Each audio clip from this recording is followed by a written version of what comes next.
বাতাসে ঝুলে আছে এক পুরনো নিঃশ্বাস, ঢাকা শহরের ফুসফুসে। আমার শহর এক সময় জীবনের কেন্দ্র, আজ কেবল অতীতের প্রতিধ্বনি। মিরপুর স্টেডিয়ামে একদিন ছিল উল্লাস, করতালির ঢেউ। আজ সেখানে শুধু ঘাসের বিছানা আর নিস্তব্ধতা।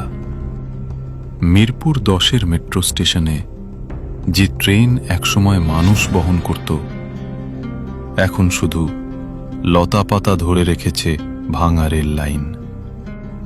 শহরের প্রতীক শাপলা চত্বর আজ এক জলে ডোবা আয়না। মানুষ নেই, শুধু প্রকৃতির ছাপ।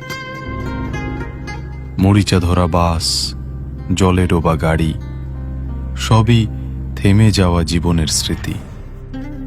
জাতীয় স্মৃতিসৌধ, যে স্থানে সংগ্রামের ইতিহাস লেখা, আজ সেখানেও শেকড় গেঁথেছে নীরবতা।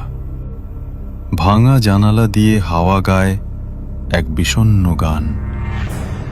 পিচের ভেতর থেকে গজিয়ে ওঠা গাছ বলে দেয়, মানুষ হেরেছে, শহর হেরেছে। কিন্তু এই ধ্বংসস্তূপে আছে অদ্ভুত এক শান্তি।